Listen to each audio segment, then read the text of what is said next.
again. And we're in the studio here in North Palm Beach, Florida, and we're speaking to the world.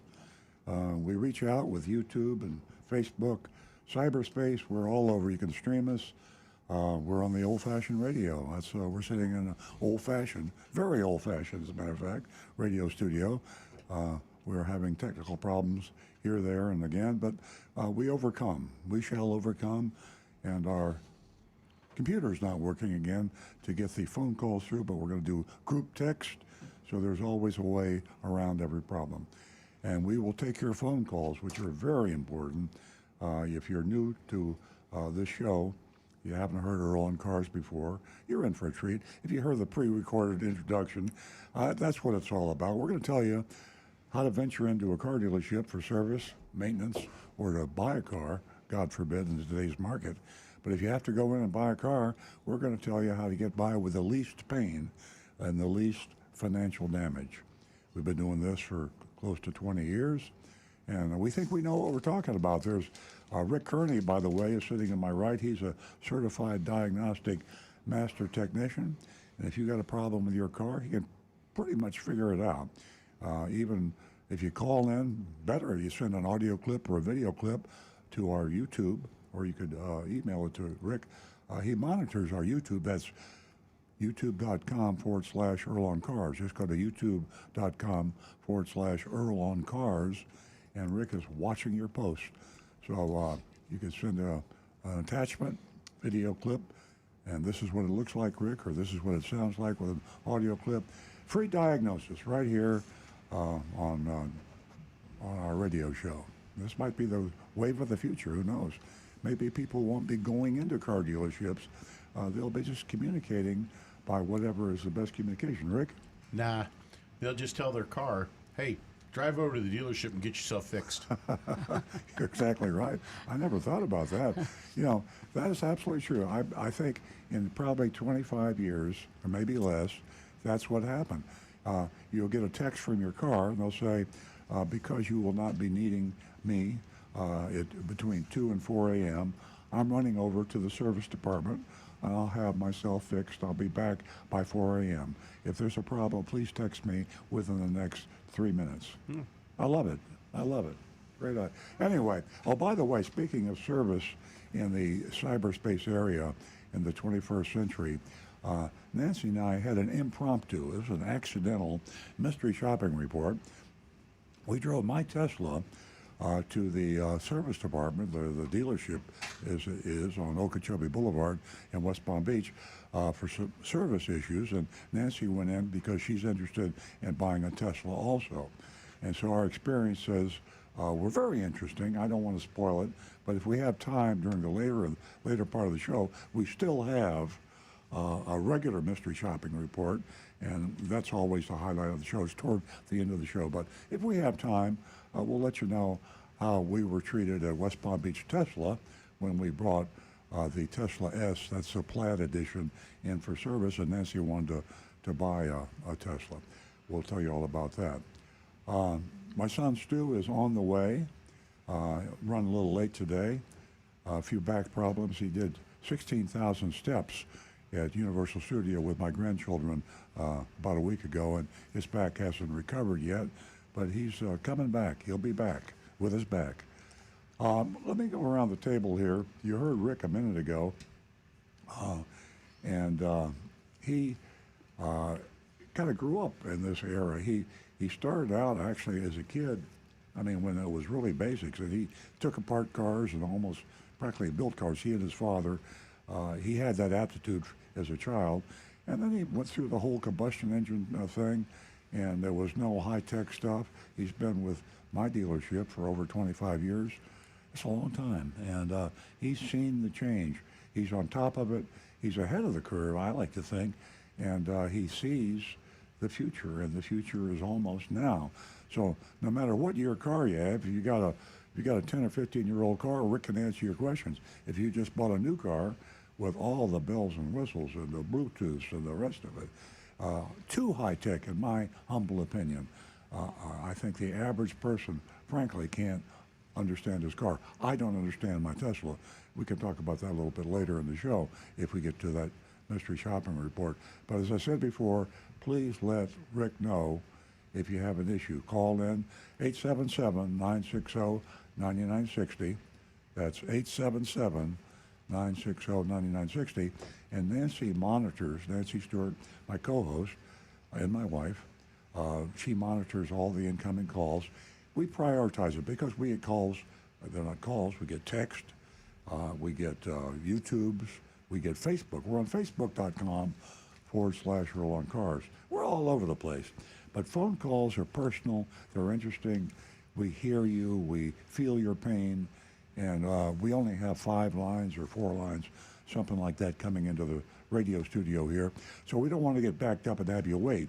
So Nancy, when she gets the group text, as opposed to appearing on the computer, she will put you ahead of everything. She'll stop me yakking, or Rick, or Stu when he gets here, and we will take your phone call. 877-960-9960. And by the way, Nancy is a very strong female advocate. And a lot of change. We talk about electronics and high tech and quantum computing and all that other stuff. But the woman's revolution has really been front page news for a long time. And women are taking their place beside men, maybe a half a step ahead. They're taking their place where they should be in the 21st century. And Nancy's leading the charge with respect to automotive. And she is a female advocate. She has built our audience almost to parity, 50-50 women callers. I was in the dollar store yesterday, killing some time, and I was approached by 2 women that said they listened to the radio show, and they were very, very appreciative of Nancy Stewart and what she does to include women and encourage women to participate. So Nancy's got a special offer. I'm going to turn the mic over to her and let her tell you all about it. Thanks. Good morning, everyone, and welcome. As Earl said, we have a great show ahead, a lot to cover.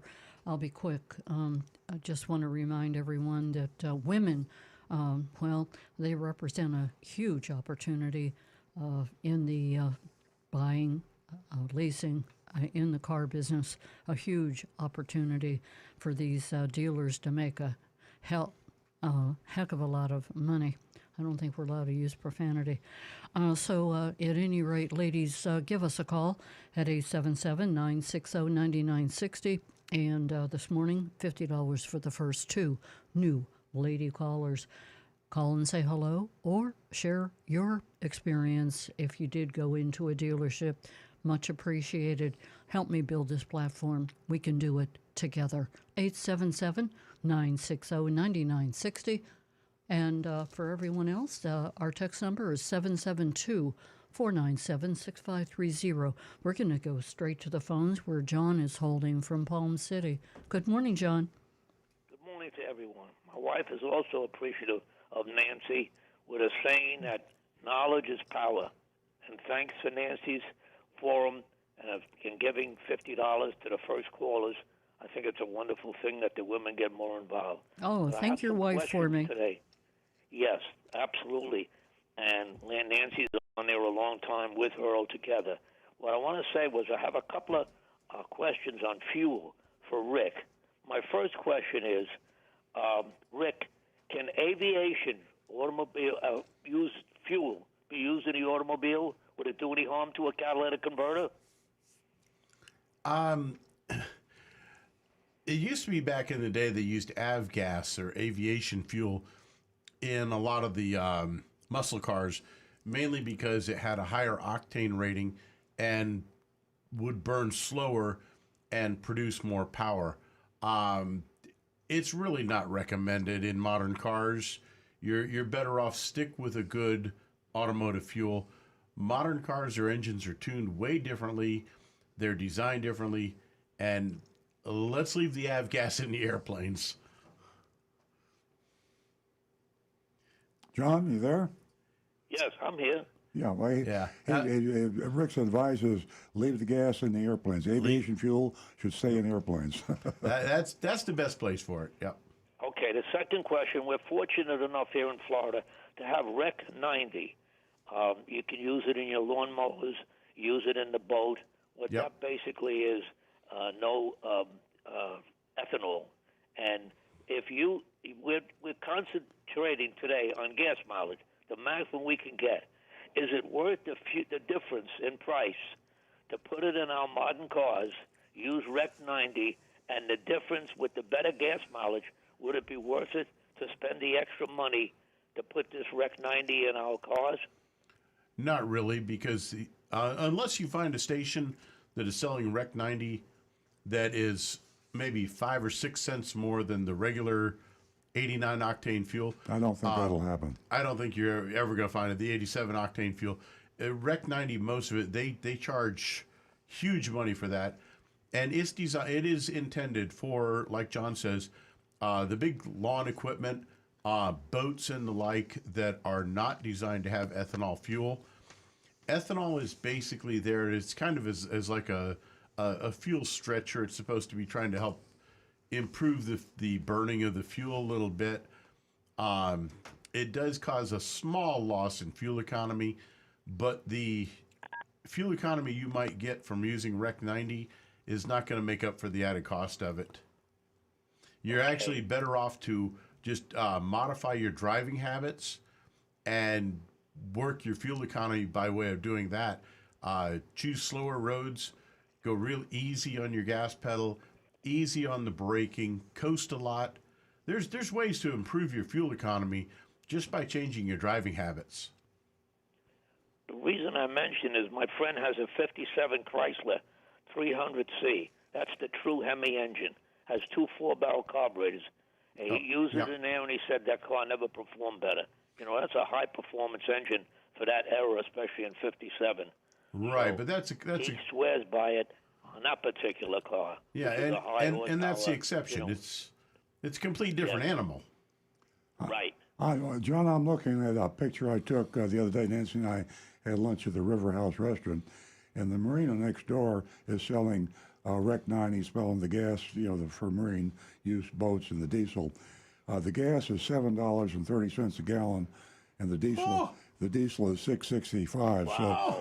So Boy, I don't think. I'm glad I don't own a boat. Yeah. Who can afford The that? third thing I wanna ask $7.30 for gas.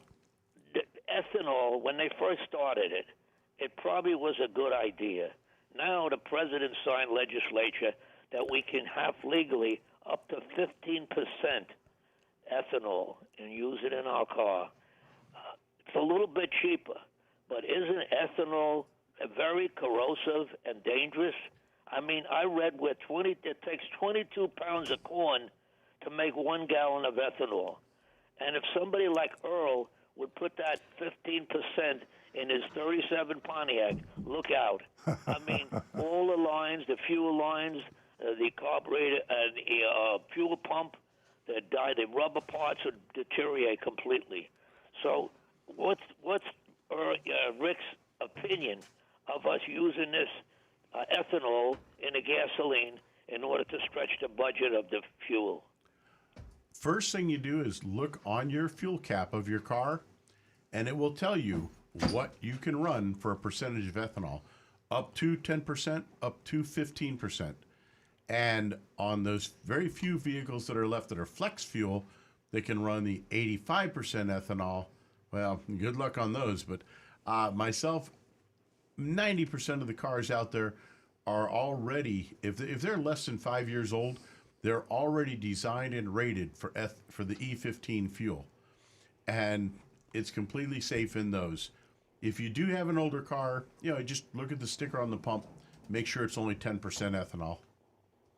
That's great information. I thank you, Rick, for that information. Well, thanks for the call. My pleasure. You always got the great questions. We really appreciate your calls. Yeah, we appreciate you, John. Have Thank you, guys. a great Thank you. weekend, and thanks for being part of the show.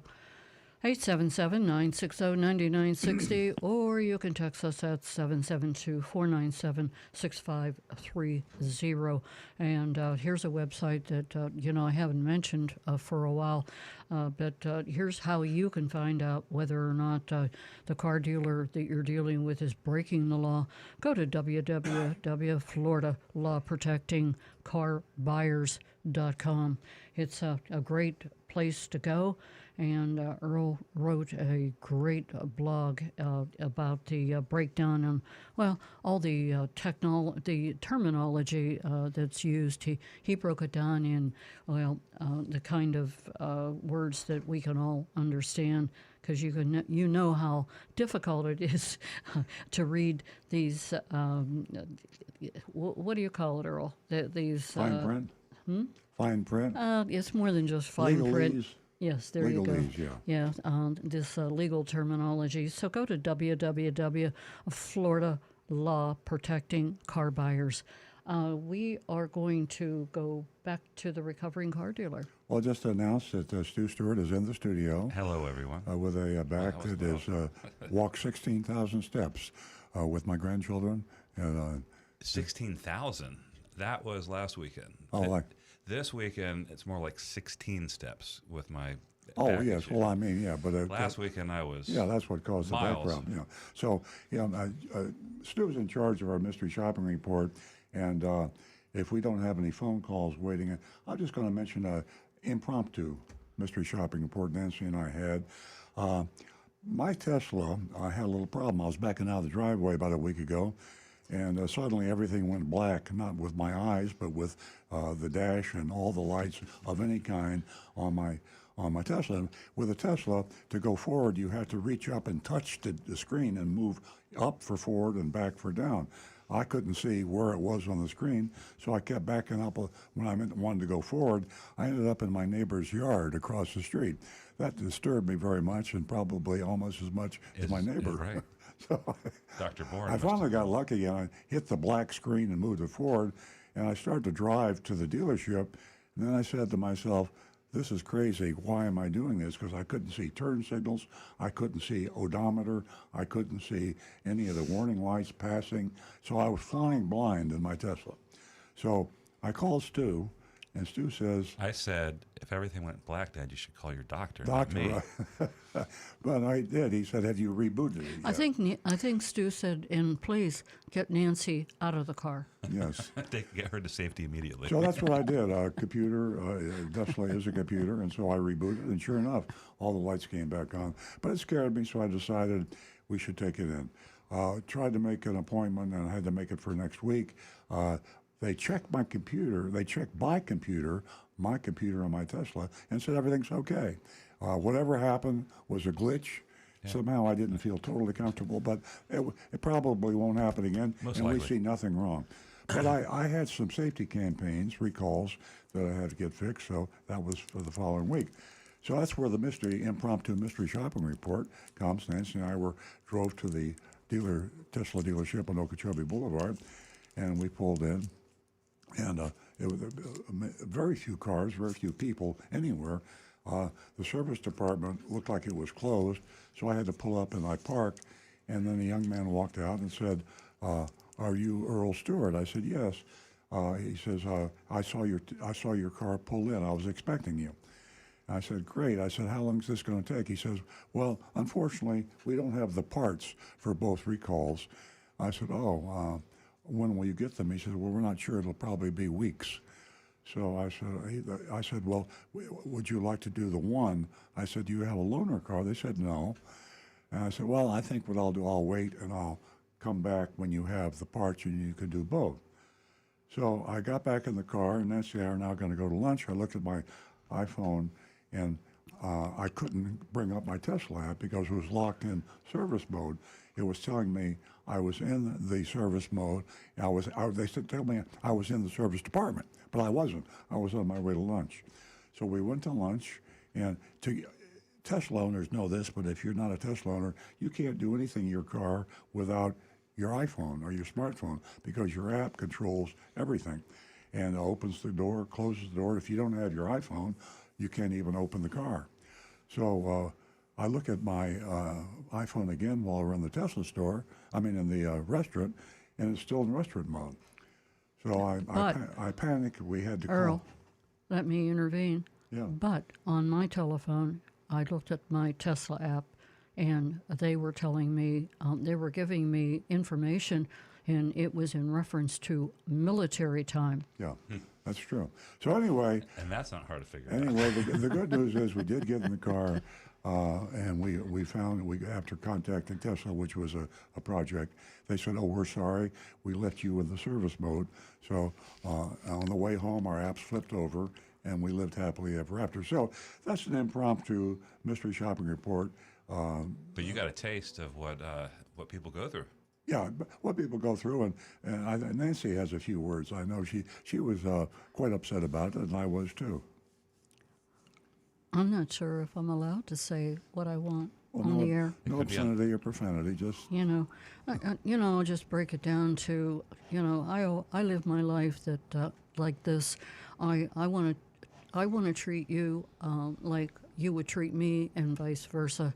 And I'm not going to ask you to do anything that I wouldn't do. And that's basically how I live my life. And I really found that, there's no bashing of Elon Musk, no matter anyone who's listening right now. Elon Musk, he's pretty smart. He's very smart. He's very rich, and he's very arrogant, and he's very pompous. All those things set aside, he has a great product. But goodness gracious, what happened after you purchase the vehicle? After you purchase the vehicle, we have to treat each other like human beings, and I didn't feel that when I sat in front of the Tesla dealership. I certainly didn't feel that. With all of the text messages that came across Earl's telephone up until a half hour that we pulled up at Tesla, and by the way, we came quite a distance. There was no indication that parts didn't come in. There was no software updates for anything that was going to happen that afternoon. And it really wasn't that important to anyone that we came such a distance and found out that we were left holding the bag. And then to leave the dealership and to think to ourselves that the car would shut down because it was in a service mode. Who was in charge of all these texts? Because they were so frigging inaccurate. And it just didn't have to happen. okay. We'll keep you posted on the Tesla saga and the next appointment, and we'll check with Stu. Well, I wanted to say there was another moral to the story is, folks, if you're listening, rebooting anything works like 90% of the time. I was in, not in a Tesla, but I was in a gas-powered Toyota 4Runner with my daughter, and she couldn't get her phone to make the Apple CarPlay go on. So we went through the troubleshooting thing. Finally, I said, "Hey, listen, at the next light, I'll reboot the car." She goes, "You don't have a Tesla anymore." I'm like, "Well, I'm going to reboot this car." So we got the light, turned it off, turned it on, and then Apple CarPlay started working miraculously. Yeah. So Yeah. that's the little And, helpful hint. there's a lot of stories like that, but there's also a lot of people that don't even realize that. I learned that myself because of Earl a long time ago. Pull the plug, Yeah. put it back in, or what you It's kind just of explained. It's kind of like a joke, but it You works. know, it was a joke years ago.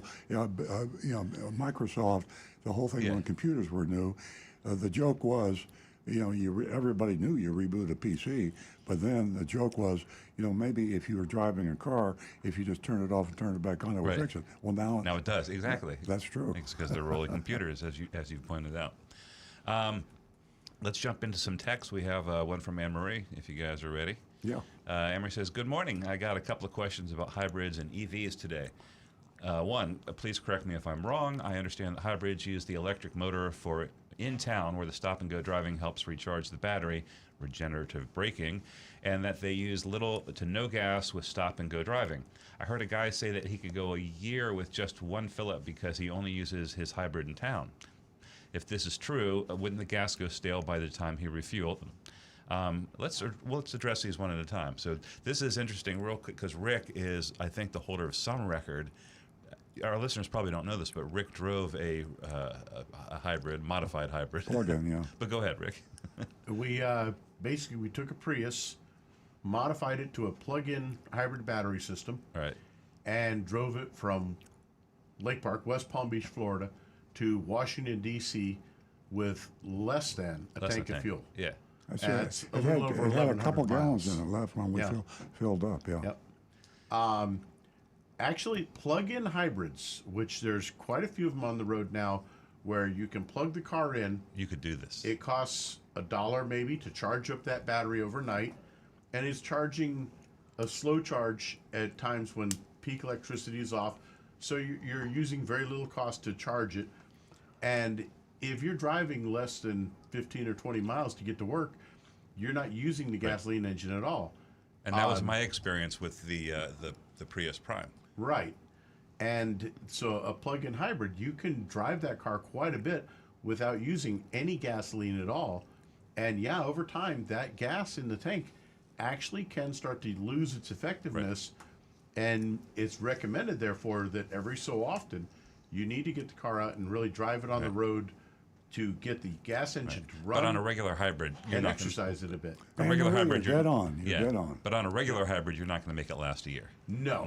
But so you won't run into that problem unless you park it for a long time, and then you might want to do a gas additive. Her second question is CNN Business reports. I knew Anne-Marie was going to call us on this one. CNN Business reports that Toyota is recalling the 260 BZ4X electric vehicles that have been delivered so far. I don't know if they've all been delivered, but they are all in dealer inventories and all that. But yeah, No. huh? One in dealer One inventory. Okay. One in inventory. Oh crap. Okay. So anyway, so 260 of them are called because they asked Toyota to stop driving the cars right now because the bolts could loosen, the wheels could fall off, even after a short number of miles. Toyota has asked the owners to bring the cars into the So dealer. here's a super high-tech. That's this. 21st I mean, your century. head's going the same thing, and Anne Marie's is also going in the same direction. She says, "Please correct me if I'm wrong. Nuts and bolts holding the wheels and old technology dating back decades. I mean, it's not decades. It literally goes back millennia to chariots and wheels and wagons." But I was relieved. Hold on a second. I was relieved because.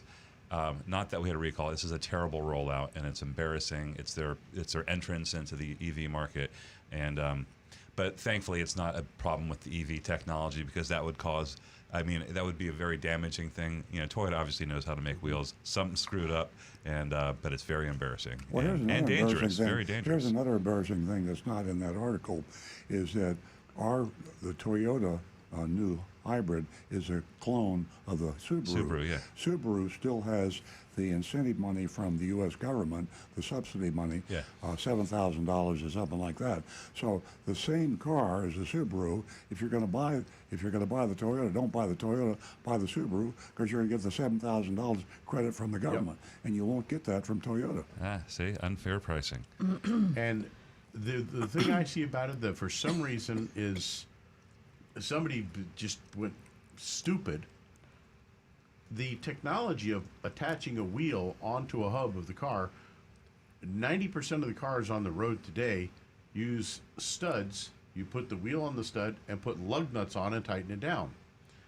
They went with the Volkswagen and European idea of put the wheel onto a little tiny rim of the hub and put bolts in through the wheel into the hub, using lug bolts instead of lug studs and lug nuts, and it's ridiculous. And now they can't seem to keep them tight.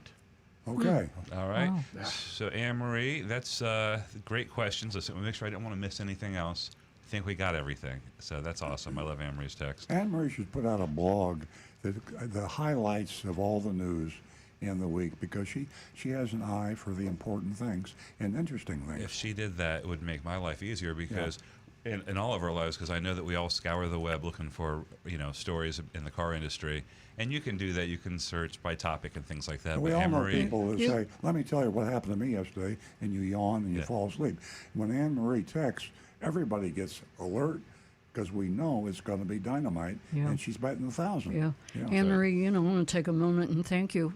Week in, week out, you send in a, informative text, and you enlighten us, and you enlighten our audience, and I just want to thank you.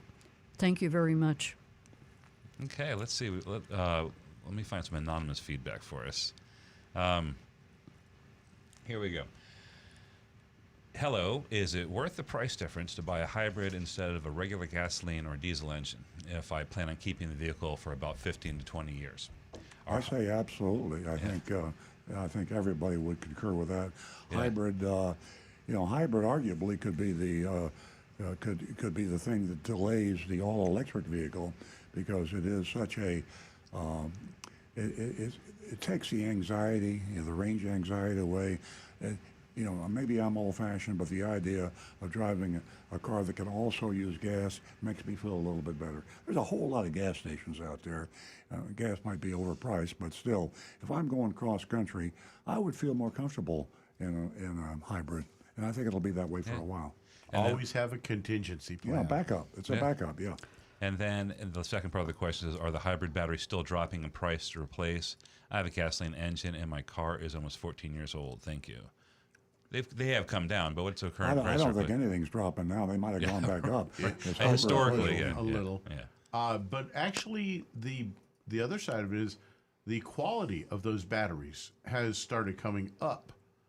While the price of replacing it has come down some, the quality and the lifespan of those batteries has actually increased quite a bit. But the cost of the metals must have be going up with this. inflation. That's one big factor, yes. Yeah. All right. Okay, we're going to go back to the phones. Marty's holding. Good morning, Marty. Hi, good morning. How can we help you this morning? I got a question for Rick. Okay. On RAV4s, on all of them, do they have the auto stop-start feature? And if they do, is there any way to permanently disable that? No and no. I know my wife's 19 RAV. It's an XLE, does not have that feature, which is why I'm still married and not divorced, because if it had, she'd have either divorced me or hidden my body somewhere. And the ones that do have it, unfortunately, every time you get in the car, you would have to push the button to turn it off. However, if you just kind of get in the habit, push the button, turn it off, you won't have to deal with that incredibly annoying, practically useless feature.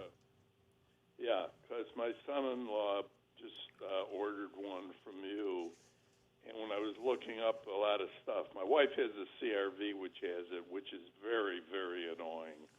So we're always pushing the A button to get it off. Yep. But I didn't know that every RAV4 has it also. The new ones, anyways. Yeah, the newest 22s, they for some reason Toyota just said, "Oh yeah, we're going to put in a whole lot more of them." Oh God. The executives at Toyota, for some reason, somebody needs to get hold of them and tell them they got to get back in touch with the real world, because they're losing contact. They don't understand what people really want and don't want. And I was going to also tell Earl on my wife's CRV one day, we're driving it, and the screen itself went black. And you couldn't press the radio. You couldn't do anything with the screen, luckily. I mean, the car, as Did you far reboot as it? that was it. I had to stop the car, started it again, and then the screen, everything started up again. And I don't know why, but you think for Tesla, I mean, it's so high tech that they would have, that would be something that they fix. But I guess because it's so high tech, it's all electronic. Mm-hmm. That's right. Anyway, Well, I just, on this auto stop start, the fact that the manufacturers have designed them so they cannot be disabled is absolutely a sin. And it's somebody comes up with a way to permanently disable. There's thousands and thousands of people out there with that stupid idea that hasn't worked to permanently disable. They'll make a fortune if you could just simply, without going through too much trouble, permanently disable that feature. and one other question for Rick: does that start do harm to your starting buttons or your starter or whatever, your alternators and everything too? Well, the unfortunate part is that the battery and the actual starter motor are much more expensive, and they actually have, if you read through your maintenance guide, they actually have a predicted lifespan of when it is recommended to replace them, because that that battery is getting so much more abuse for having to be cranking the engine over and the starter having to start the engine up over and over and over again. So they actually put a lifespan on them, and they said, just like an air filter, it is recommended at such and such a mileage that you replace both the starter and the battery, and they're quite expensive as compared to the normal standard issue type starter and battery. That's why I highly recommend it for most folks. Actually ignore that part, replace them when needed, but turn that feature off as often as possible and expand the lifespan of those two units.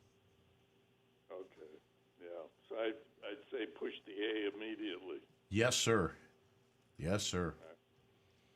All right. Thank you, Mark. Call again. Okay. Have a good day. You too. Talk with you again, Marty.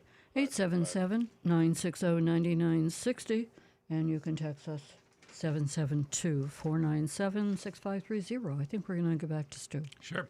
We have a text from Ola.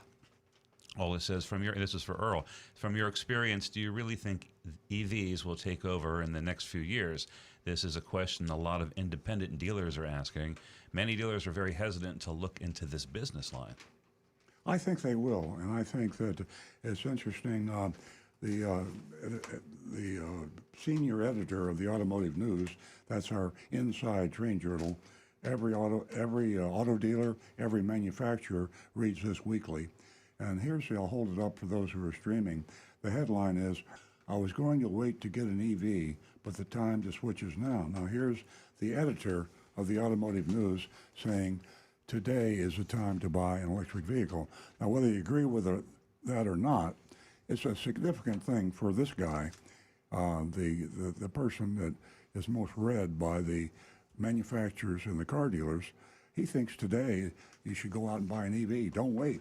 So I think so. I don't think today, you heard me earlier, if you were listening, saying that I think a transition vehicle like the hybrids that we have now available, from practicality, I would buy a hybrid today as opposed to an all electric or to an all gas. I think that's the car of choice for at least the next 5 years. Yeah, that's a good point. And to your point, Consumer Report had some great information, positive. With the price of everything going up, they talked about the electric vehicles and that they're more affordable right now, and the prices are coming down with some of those brands. So it's something to think about, whether you would, go with what Earl said, or you would just really be ready to jump in and get yourself an electric vehicle if you so desire and if you can afford it. It was an interesting statement from Justin Fisher from YAA. And if you haven't joined, you really should. They've got a lot of great information over there, and we are hand in hand with them. They said that that in this breaking point that we're in with high interest rates, with car payments, with the price of a vehicle, whether it's used, whether it's new, right now, a new car costs more than many Americans make a year. Wow, what a statement. What are your thoughts? 877-960-9960 or text us 772-497-6530. And if you're a little shy, you're anonymousfeedback.com. Now back to Stu. Okie doke. Let's see. Anonymous feedback. This is for Rick on the topic of hybrid still. Good morning, Rick. I think gas prices must be high. We're having a lot of questions about this. Good morning, Rick. On a hybrid, once the hybrid battery dies, may I continue using the vehicle with the gas engine only? No. And not replace the hybrid battery? No. Will I cause any major damage to the vehicle? No. Must I replace the hybrid battery? Thank you. I'm sorry. I hope everyone is well. I love the show. Yeah. Most hybrids, the car will shut down within a short time after the hybrid battery finally reaches its quitting phase. They don't, unlike a gasoline engine, though, we've seen that they don't suddenly just fail completely and leave you stranded alongside the road.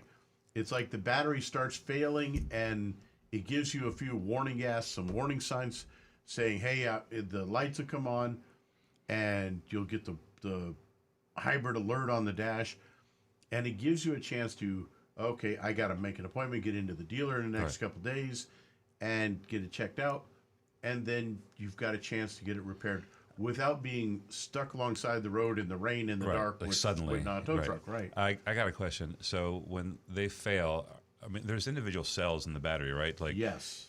if a cell in the battery fails or is failing, does that necessarily mean the battery is it going to indicate to you in the car you got one going, or can one go bad and your car still run? It will still run, but the only indication you'll have is just a warning light. Okay.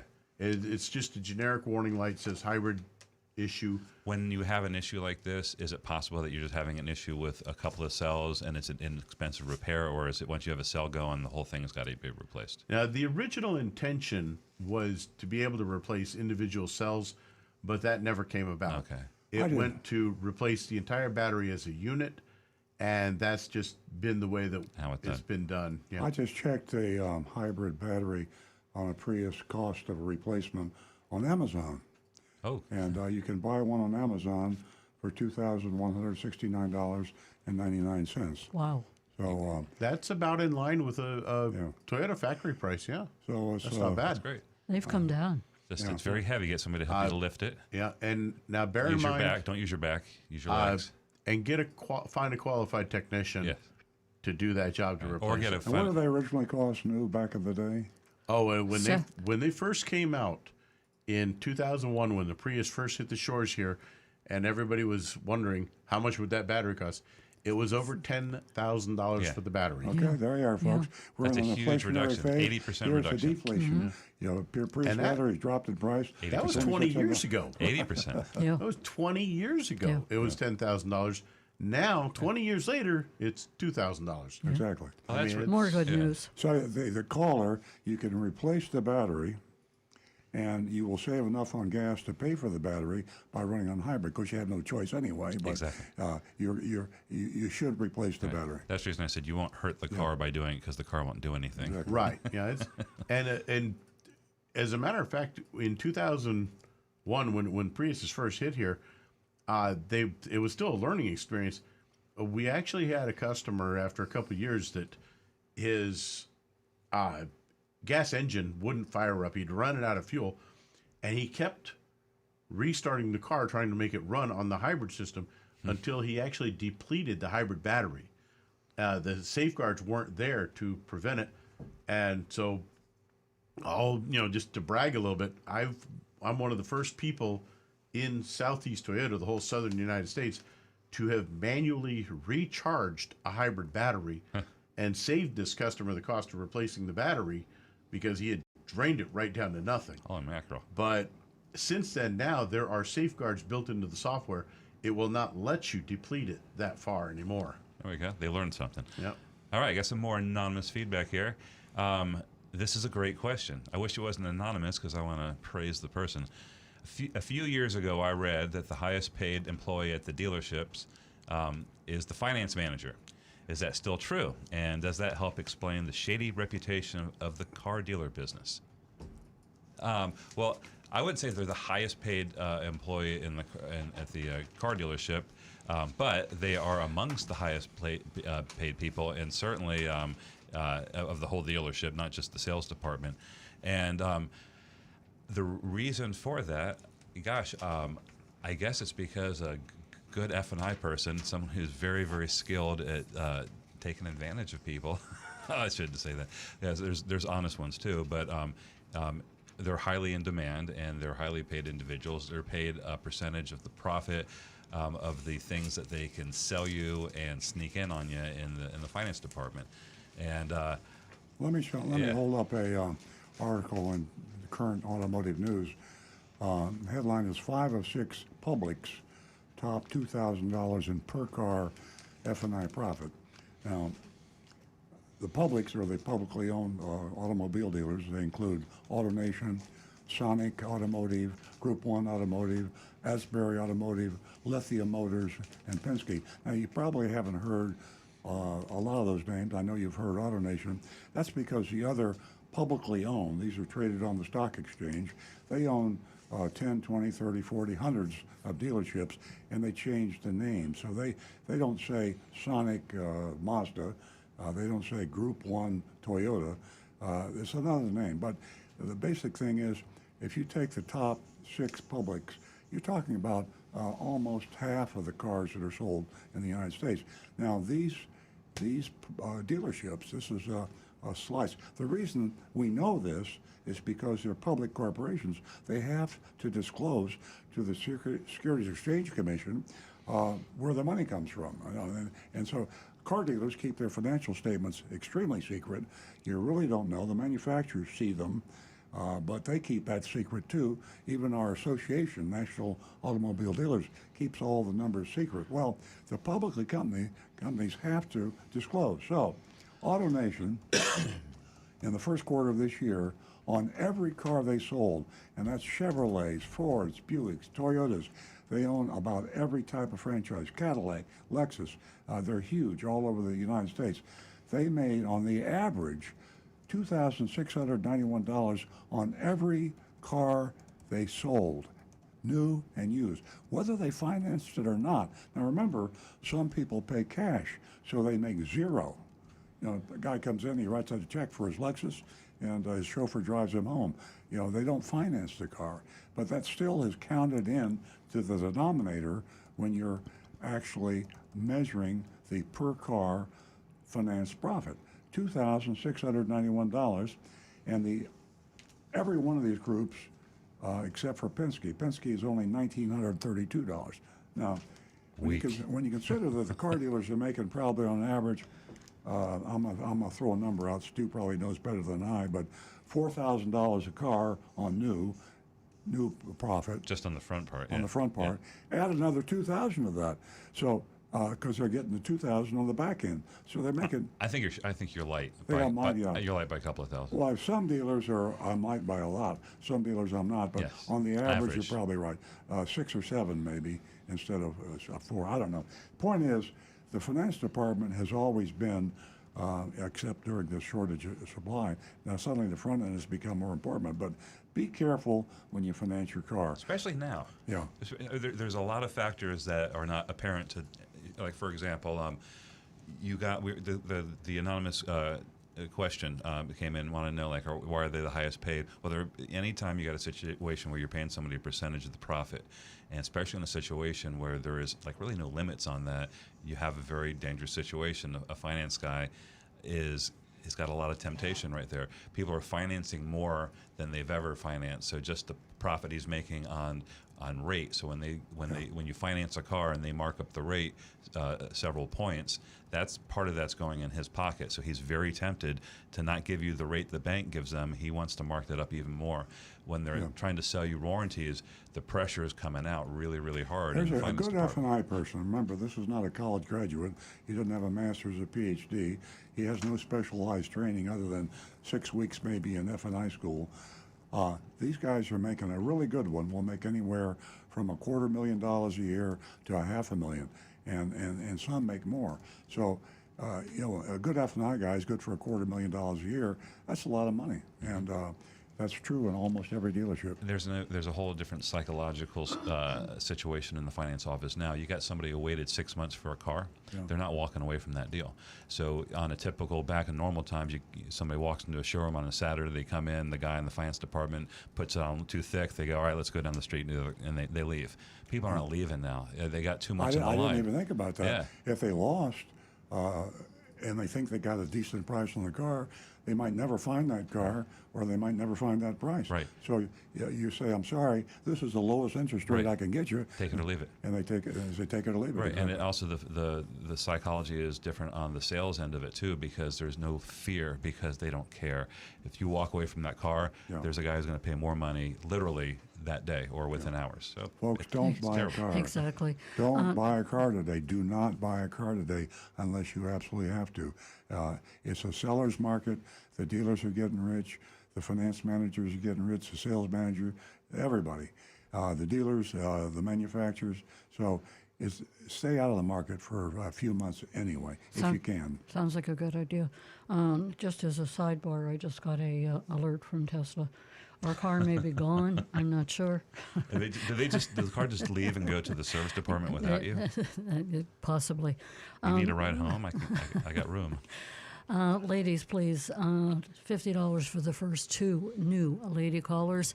Give us a call. Say hello. 877-960-9960. We are going to go back to the phones where Sarah Lynn is holding from Boynton Beach. And Phil, we'll be right with you. Good morning, Sarah Lynn. Good morning, Nancy. I'm actually calling to thank you all for your time and knowledge. You guys are excellent, beautiful people. Aw. Well, thank you. Thank you so much. Thank you all. And And I wish you all a great day. thank you, Sarah. Thank you. Sarah, before Hey. before you go, I believe this is the first time that you've called the show. No, it isn't. It isn't? No, ma'am. Maybe the No, second? Thanks for calling again. My It- pleasure. I'm planting a just wanted seed. to I'm say encouraging you to call more often. I do. Thank I you. just call my name Sarah instead of Sarah Lynn. Okay. Thank you so Thank much. you all so much. Have a great day. Thanks for the compliment, Sarah Lynn. Have a Thanks great for the weekend. knowledge, Nancy. You too. Bye-bye. Bye-bye. Okay, we are going to go to Phil, who's holding in West Palm Beach. Good morning, Phil. Hey, how y'all doing this morning? I was really taken by your story about your Tesla because I've got one ordered. I've had it ordered since October, and I'm really tenuous about do I really want to buy this car because I've got a Prius hybrid I've had for 2017, and I absolutely love it. In fact, I've also got a hybrid ordered from an NX Lexus from J&M, thinking maybe I would take the hybrid over getting the Tesla. So after y'all just went through with yours, I am really tenuous about taking this car. Well, So we were very angry, Phil, and still are to some extent. I think we've cooled off a little bit. In reflection, and Nancy got her opinion too. In reflection, I've had that Tesla for over a year, and I haven't taken it into service. There hasn't been a service required. Now, there's not too many cars you can say that of. With combustion engine cars, you can't do that. You got to bring it in every 6 months or 6,000 or 5,000 miles, whichever comes first. You got to have the oil change. I don't have to have the oil change. I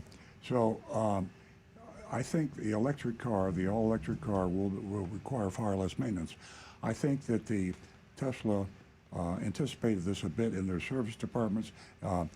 I think the problem that we're seeing with Tesla, Nancy and I, are that one thing, it's almost impossible to get them on the telephone. When I bought the car, I could not get people on the phone.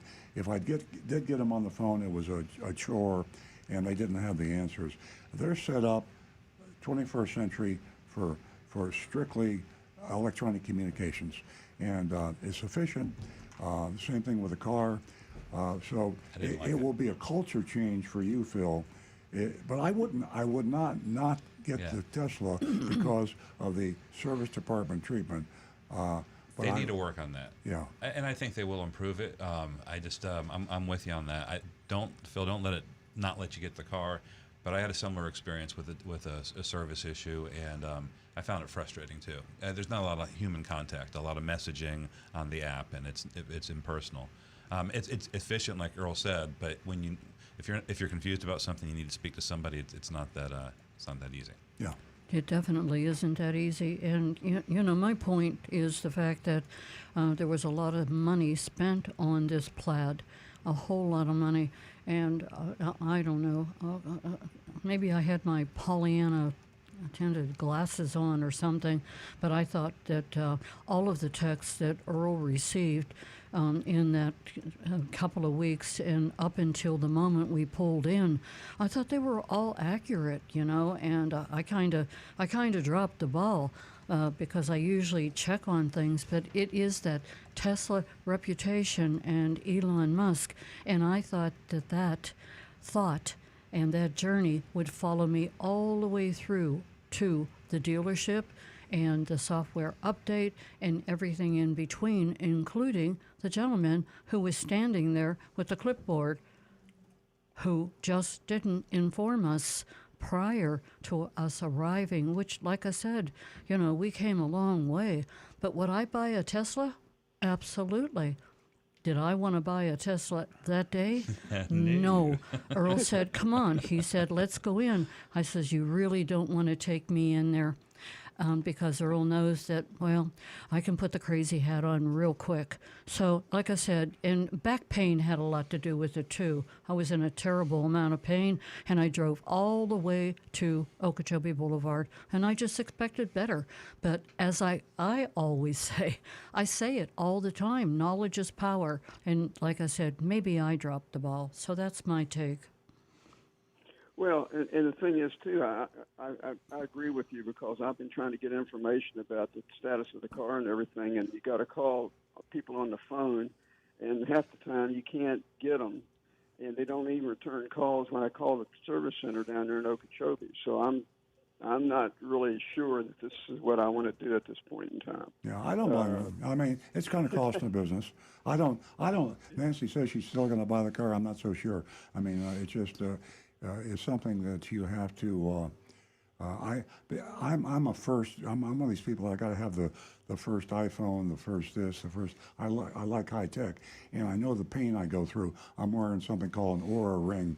I'll hold it up. It's really cool. I won't go into the technical benefits. It's a health thing. There aren't any human beings that work for this company. I'm convinced. Everything is strictly computerized, high tech, texting back and forth. And you have to get into that mode if you're going to get a Tesla. And I'm not completely in that mode. And, I was born in 1940. I think if you were born in 1975, it'd be a different story. Speaking of being born in 1940, Earl pointed out to me yesterday several times, Earl and I are in our 80s. And guess what? We are really tech savvy. Earl, he's a genius. And he does so many things to update our technology, in the house. It's just incredible. So I don't know. Does it have anything to do with us being in our 80s? You just want, you spend that much money on a car and you just expect better.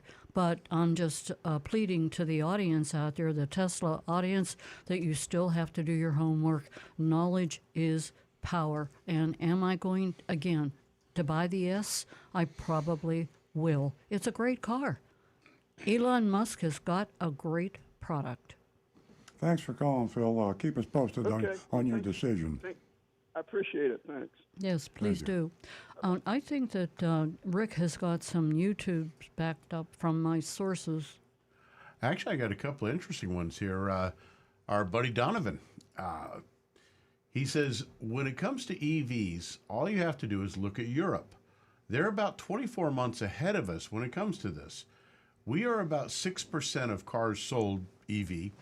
They are 25% of cars sold being EV. Huh. They will be at 50% in 2025. We'll be there a short time after. It should be said that hybrid batteries last a really long time, and the lifespan has increased. So this should not be a worry for someone buying one. The same goes for a full EV. They will last a really long time. And I've got one other here from our buddy Negan1, who says, good morning, Rick. Learned an important lesson about changing cabin air filters. My AC, now bear in mind, Negan lives out in Arizona. Probably some very dry, dusty conditions where he is quite often.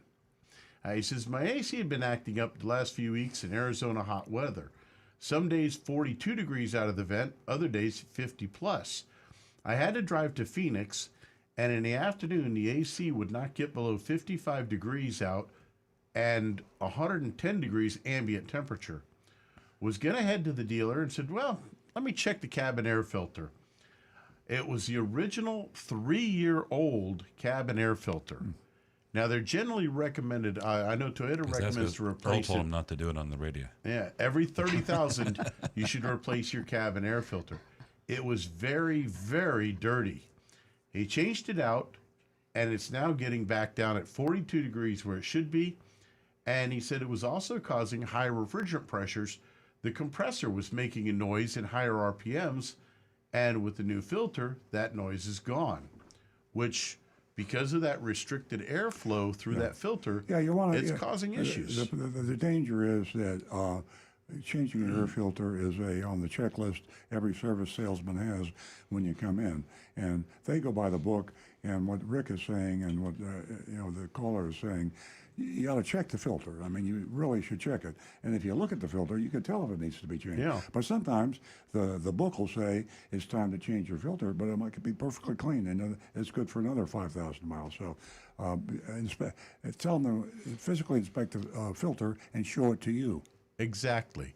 And bear in mind also, a lot of folks I know have allergy issues. I've got some. And there are available activated charcoal filters. They're a much higher quality material. They are more expensive.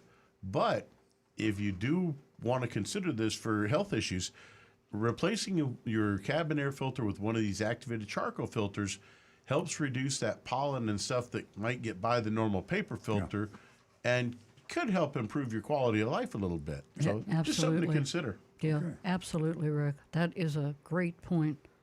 And all of us have these crazy allergies, and some of us don't. Some of us don't even realize how serious they can be. Did you say you don't? No, I said not all of us. Yeah, well, Earl's an android. Y'all know that, right? He's actually not. He's an android. Who are we talking about? I mean, here's the man. He sneezes. Surprise. 20. Oh, that's just in his programming. One last quick one here. A question came in from Ernesto. He says, do hybrids have the same auto start-stop feature like a regular ICE or internal combustion engine vehicle? And they actually do, but bear in mind that a hybrid car has no starter motor and the 12-volt battery only turns on the electric systems. It's the hybrid battery and the big electric motors that start and stop the gas engine. So those units, it's like comparing a fly to an eagle. I mean, it uses almost no power to start that gas engine from the hybrid system. I had a flashback on Prius when they first came out, and I was at the dealership. I went up to the floor garage. We had a bunch of Priuses parked, and I was just wandering around, and I kept hearing these cars start up. And by the time I got over there, it was off again, and it was the Priuses that were starting up as I was up on the floor all by myself. It was like a ghost pilot was getting in these cars and starting them up. But it was just the automatic. They keep them going after a while. Well, actually a lot of them have or had at one point a solar roof. Oh, that the roof panel was a solar cell. Yeah. And it would actually start the blower fans to help circulate the air and keep the inside of the car much cooler. Why did they drop that? I don't know. I guess the expense of the solar roof. Yeah, that's what a lot of people didn't want to pay the extra money for it. That's what it was. Yeah. But it was one of the features that, although it was a bit expensive, it worked. We got any more YouTubes there? We're caught up at the moment now. How about text? We have anonymous feedback and text. This is Rick. This is for you. It's anonymous feedback. This channel is hard to put a value on. I hope they're struggling to put a good value. I mean, hard to put a value on. All of us learn as you hosts share knowledge as career professionals. I want to respond to something Rick said during your show on June 4th about the sequence of making connections when jumping a battery. Rick said to connect the positive side first and then the negative side, because the negative is less likely to throw a spark and start a fire due to the potential for hydrogen gas to escape. My knowledge as an electronic tech says that there is no difference in spark at either polarity. The voltage potential is there, unrelated to which side the load is on. The car electronics are merely a load. Imagine you were connecting a different load like a 12-volt headlamp to a battery via jumper cables. You will still get the same spark no matter which terminal connects last. What do you say, Rick? Actually, that is partially true, but remember that what I recommended was hook the negative cable on the weak car, the weak battery last, because it's going to be turned off and not drawing as much current across those cables at that moment. And once you have it connected, that's when you're going to start it up and it will draw the current. So that weaker battery has a lot less voltage potential available to it and therefore less chance of a spark. There you go. Okay, I didn't understand that. Oh, it was the spark was the issue. Right. Yeah. Because when you're making that final connection, I see, yeah. creating a spark, if there's any hydrogen gas has collected near that battery, Could explode. there is that small potential of A a flare. fire. And so you just, Is it you're- a fire you're that's going really- to burn the hair off your knuckles, or one that's going to explode the hood off the car? Yeah. Small? The smaller one. Did you say small? A small There's explosion. a very small potential, For a small Small explosion. a potential? little small flash. Yes, a small explosion. And we're talking something happens once in a million Did chances. it ever happen to you? No. Never. All right. Your father must have told you from the get-go. Well, there's a lot of the old wives' tales, but just Yeah. even as you look in your repair manual, it will describe to you how to hook it up, and it always says connect that last negative last. Okay. Yeah. There we Earl, go. you want to share with the audience your small potential for a fire while using the grill? I digress. Ladies and gentlemen, 877-960-9960, or you can text us at 772-497-6530. Don't forget, ladies, I still have $100 right here. $50 for the first 2 new lady callers. Give us a call. Give us a shout. Give us an experience. It doesn't matter. We just want to hear from you.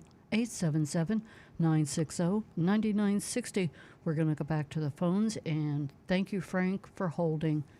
Good morning, and how are you? Oh, Yeah. boy. Hey, Frank. Hello. Hey, Frank. We hear you.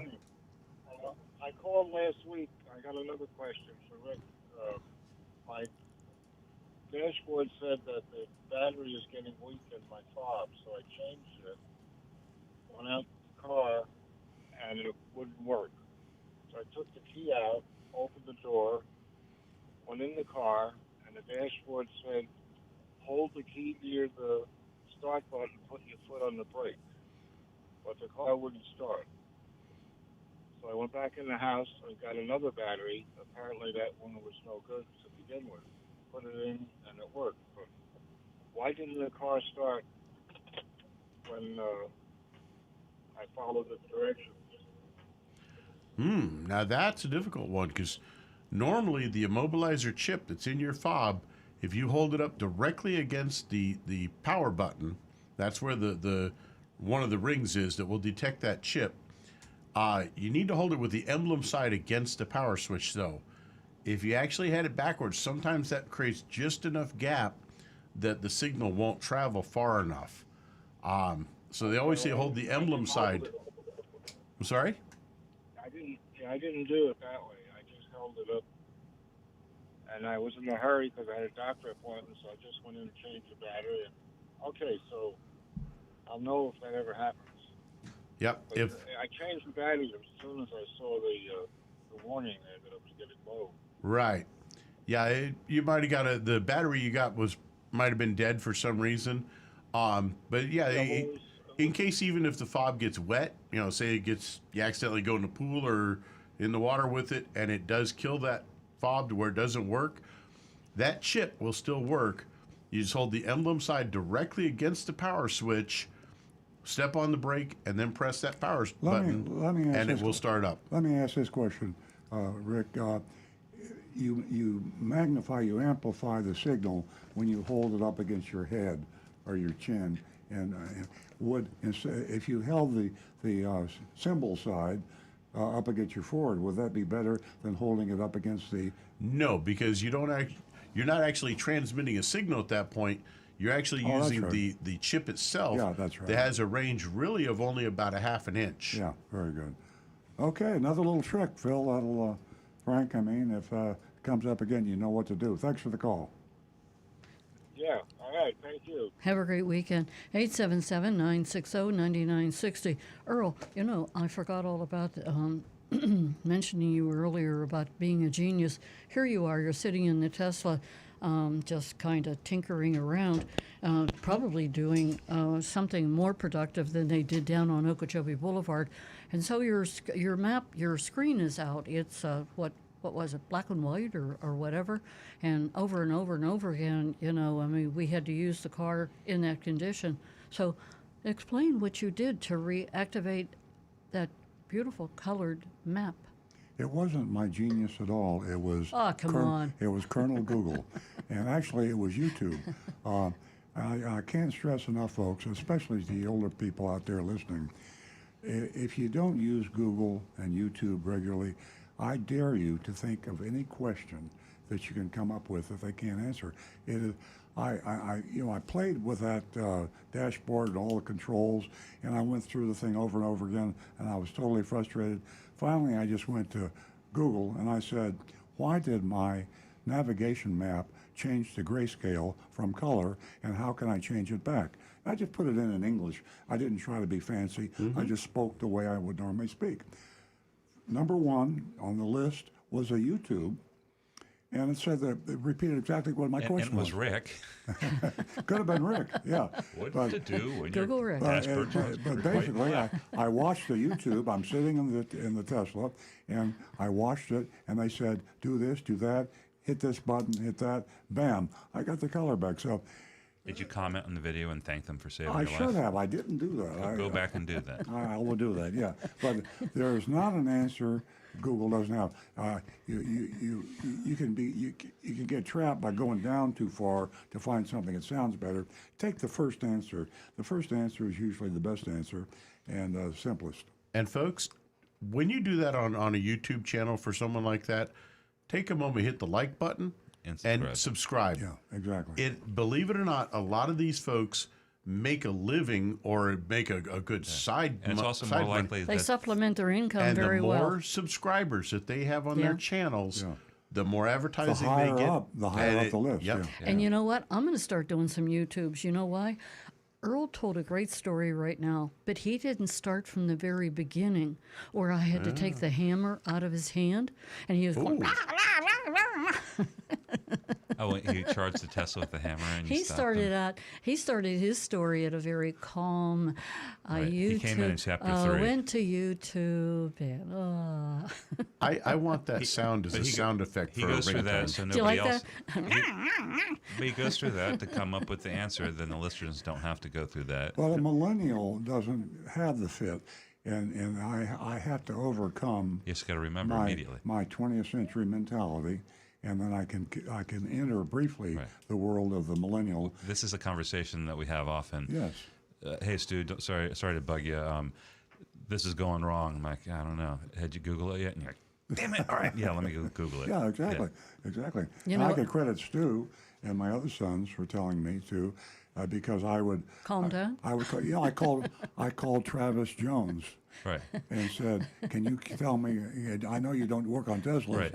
And fortunately, he was busy. Right. I should have never called him. So I had time to fiddle with Google. Right. And I fiddled with Google. I texted him back and said, "Never mind." Well, it's kind of Google. funny because that's what everybody's doing. Like, Yeah. so people call the show, we don't know the answer, we're Googling it. You call Travis, Yeah. he's going to Google it. You call Josh, he Googles it. We just got to No, remember. Google- You just got to Google's remember got- to Google. You got to remember. That's all. Google is probably they're going to be the AI monster that takes apparently over the they- world. they already really, are. yeah, little funny. All hail Lambda. A little funny anecdote is that I believe it was Google fired an employee Right. because 'Cause of the Lambda. employee was absolutely convinced that their AI. their AI bot, their AI robot Lambda. was human. Lambda, completely sentient. Yeah. Hey, I read the conversation. I know they're saying it's not. It's a pretty smart bot there. That's yeah. He was sounds, his friend. sounds real. This guy, he worked for Google. He hired a lawyer. Yeah, you're right. No, he did. The bot asked him. The AI said he wants a lawyer, so he hired him a lawyer. Yeah, okay. That's true.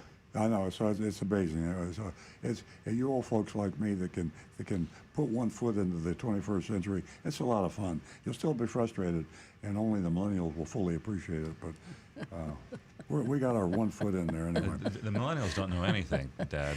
It's not the millennials Yeah, who know we're- it. It's hey- not the millennials. It's Gen. Yeah, it's Gen before Z. that, yeah. Okay, it's- kids, it's we're the new really kids. backed up now. I lost track. Hey, Jonathan, is that Dick that's holding right now? Okay, Dick, thank you so much. I know you've been holding for a while.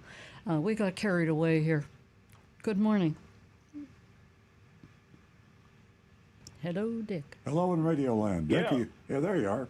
I'm here. Yeah. Good morning, Earl. How you doing? Doing great, thank you. I called before and talked Tesla with you a year ago or so. Before you bought yours, and I got mine. I bought it in 2018. Uh-huh. Well, I called this morning and sort of give the opposite side about the service department. Good. I have had several occasions since late 2018 to have my car done at Jacoby and the previous location. Mm-hmm. The ball's been positive. I've had such things done as just recently my big battery went out, and they replaced that. Wow. Totally kept me on track on the battery. This is like 35,000 miles, but they paid for the whole thing. They gave me a almost new Loaner S to drive for 2 weeks while they got the battery in and all that. And communication was good. I agree. You can't call them. Yeah. The telephone is, they don't know how to use it or whatever, but I've had good luck with texting them, quick response and whatever. Prior to that service thing, I've had it in for one. I had mice get into my wiring and destroy my airbag system. They fixed that, and I thought a minimal cost. The harness had been chewed out. I think it was $400, but that was on me and my insurance company for comprehensive. Mm-hmm. Also had some body damage on a bumper due to the inadvertent accident. And the body shop was great. I didn't even know they had a body Took a while shop. to get it in, and their body shop was great. And Wow. Work came out wonderful. Well, that's good. You know, I just appreciate thought you. I'd listen to you. Yeah, They were I'm taking glad you it called. outside. Yeah. Nancy and I were talking in the car about this, and as a car dealer, I hear people that call me up and tell me I have the worst service department, and the people are rude and abusive, and they didn't have the part, and I hear this, and they get me all upset, and I call Stu and get him all upset, and then I have to remember that 99 times out of 100, people are happy, and I know that. So we had a bad experience. I'm so glad to hear that you had a good experience out there. It's just it happens, right? I mean, wrong time, wrong day, wrong person. Those things happen. Human beings are human beings, and now I can anticipate a happier experience next time I go out there. Thanks very much. Yeah, well, I just we talked before. I'm into the cars for a long time. I'm a senior judge for AACA for years, and a retired engineer from Pratt Whitney and all that stuff. Yeah. And I've had my Tesla. And I got to agree, I'm a Tesla fan, and will always be because the car is just great. Yeah. But the service is not as bad as some people are describing, and I thought it was worth a call. How often do you bring it in for routine maintenance? I'm ashamed to tell you, I haven't read the online owner's manual, but how often do you go in, and what do they do for routine maintenance? Well, they changed the air filter. That's it. That's it, yeah. So very little maintenance. Yeah. There's no maintenance to it. I mean, I probably could have done that myself. I'm kind of halfway decent mechanic. Mm-hmm.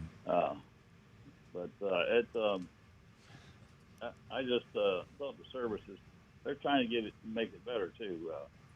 Well, thank you very much. Hey, Dick, I have a question for you. Dick, are you talking about the Tesla dealership on Okeechobee Boulevard?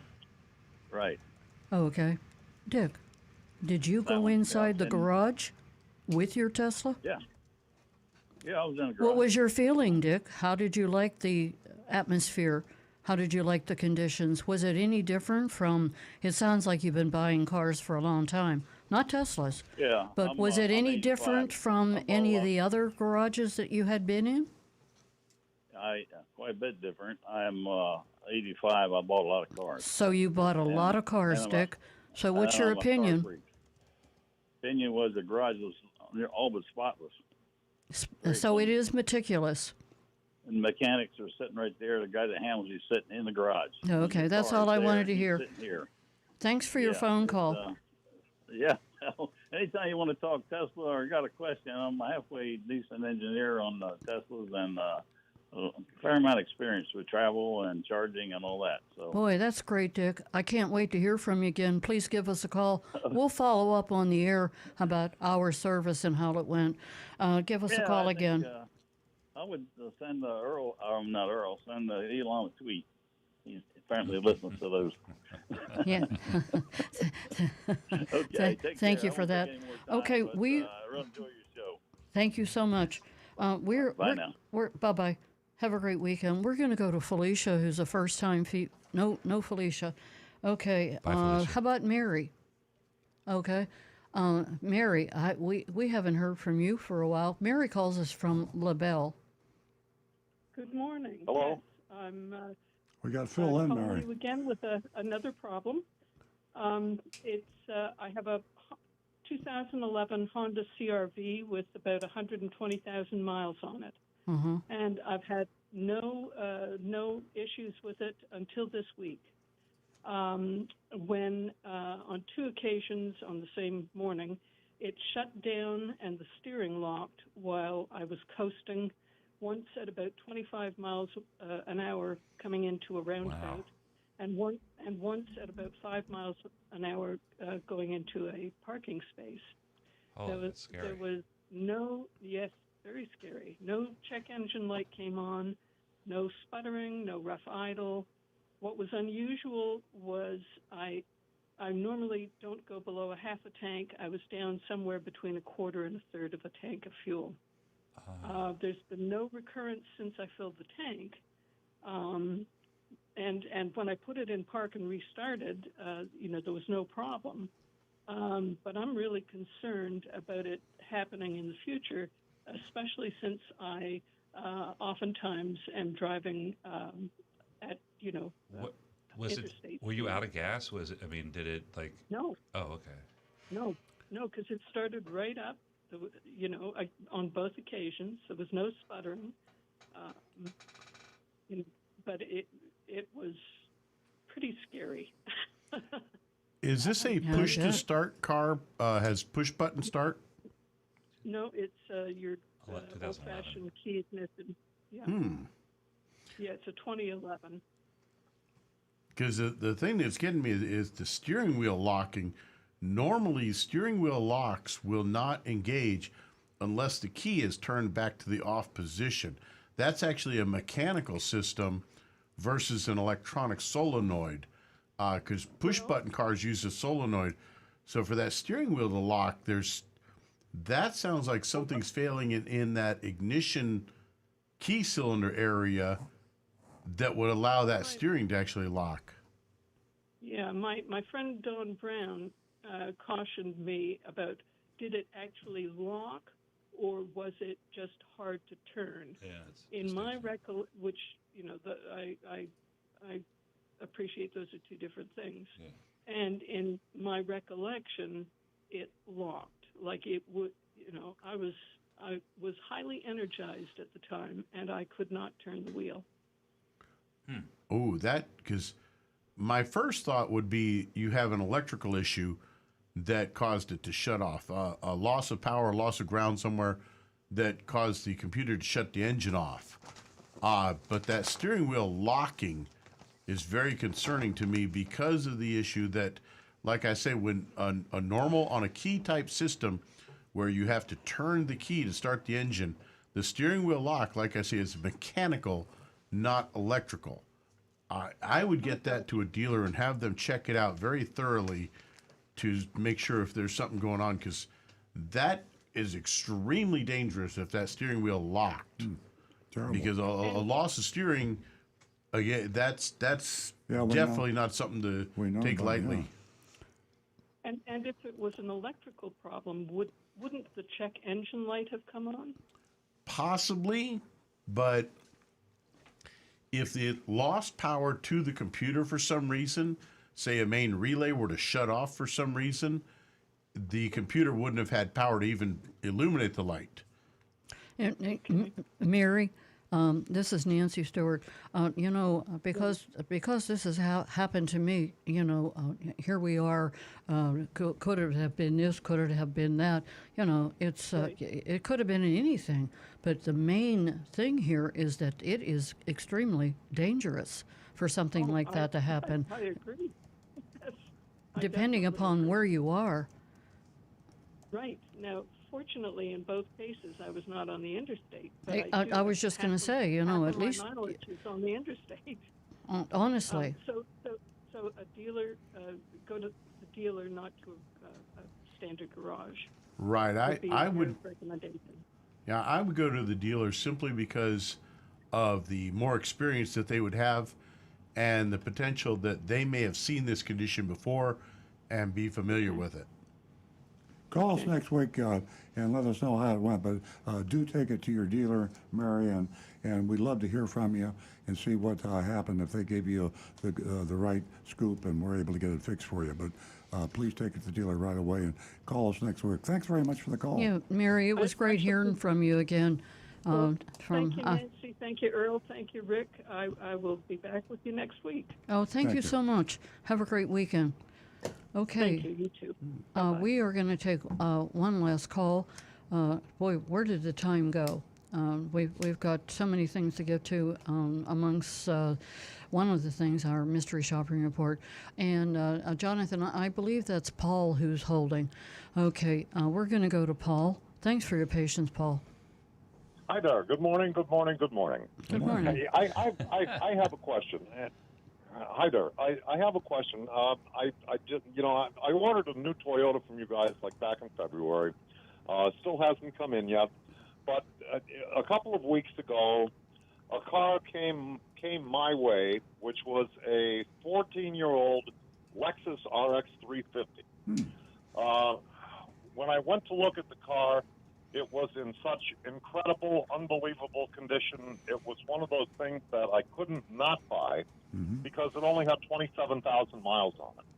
A recommendation, what preventive maintenance services would you recommend I do on this 27,000-mile car now?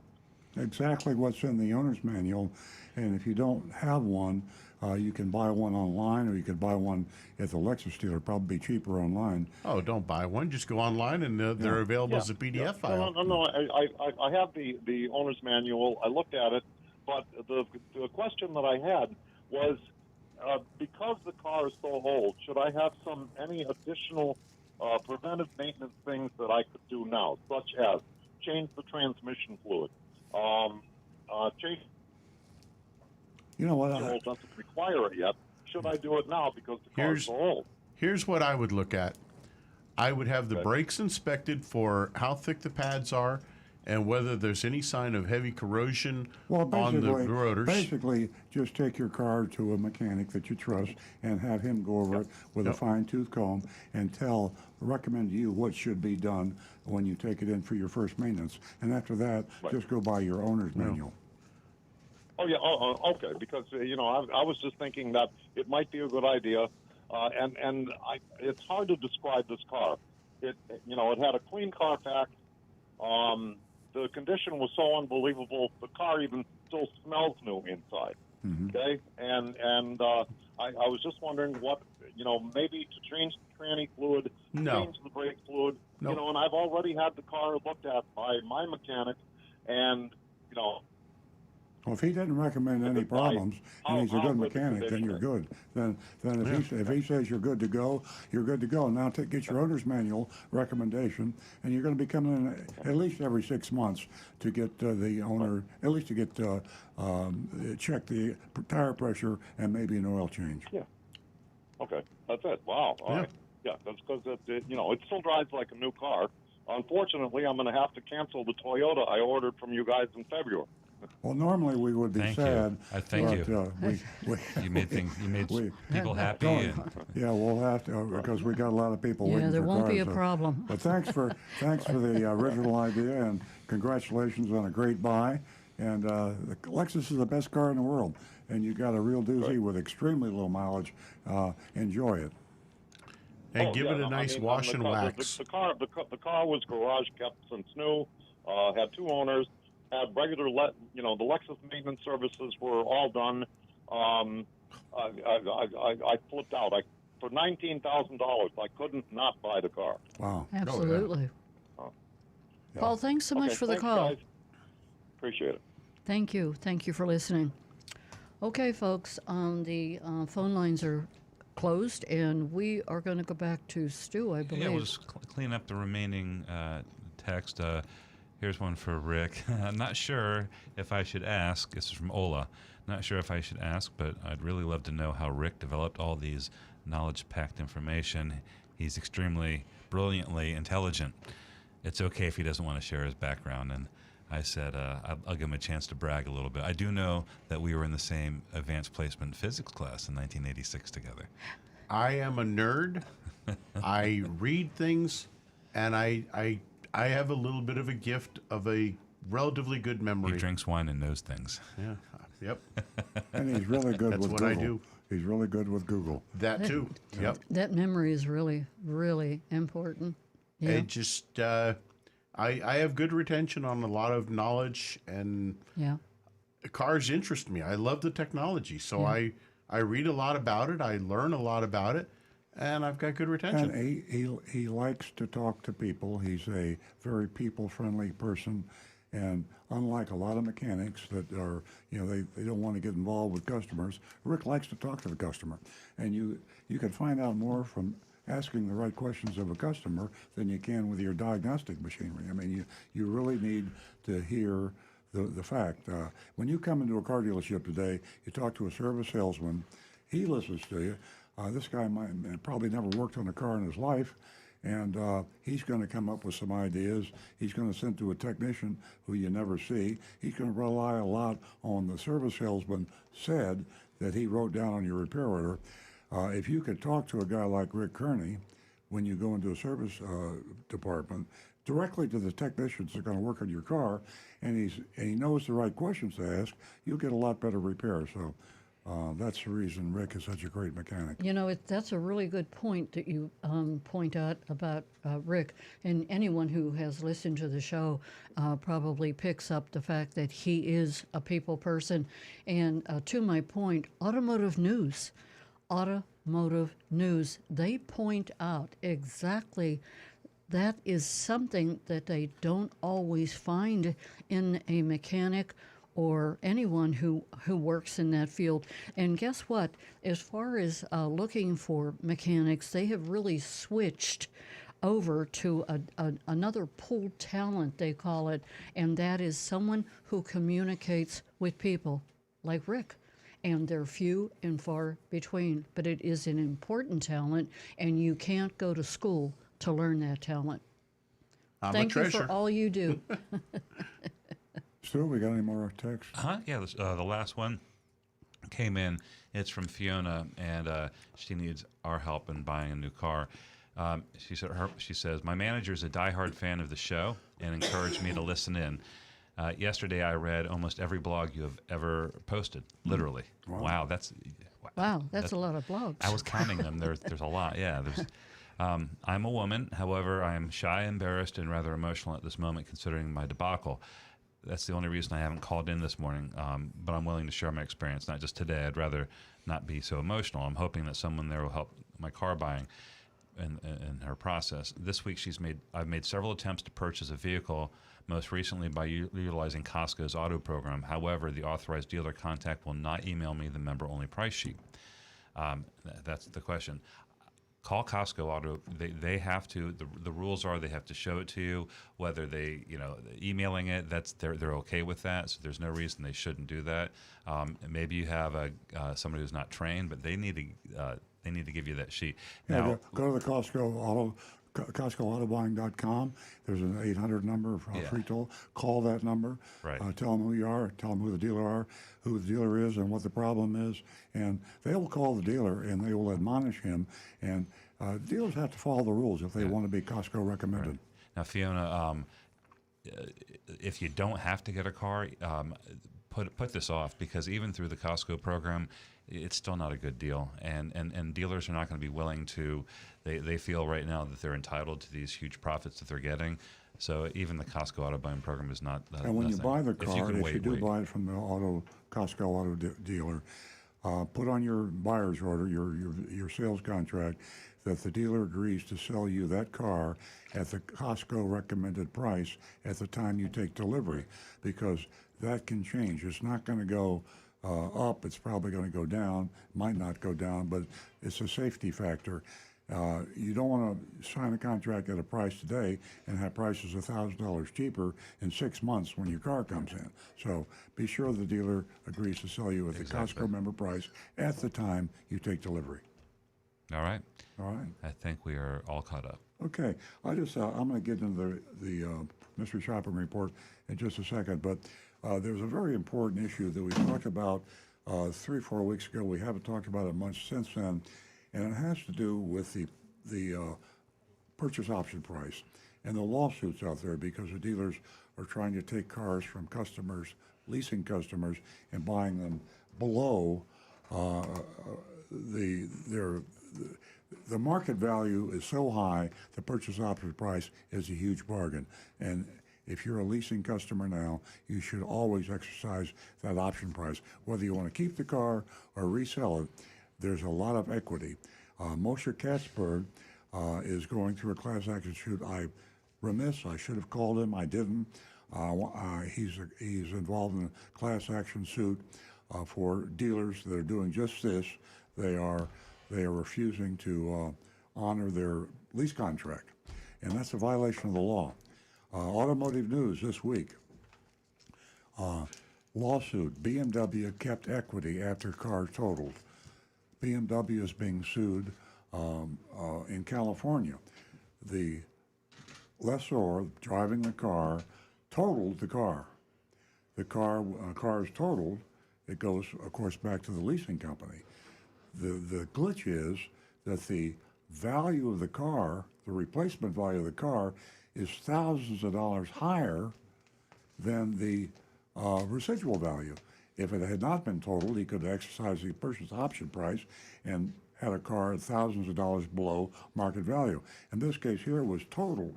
So BMW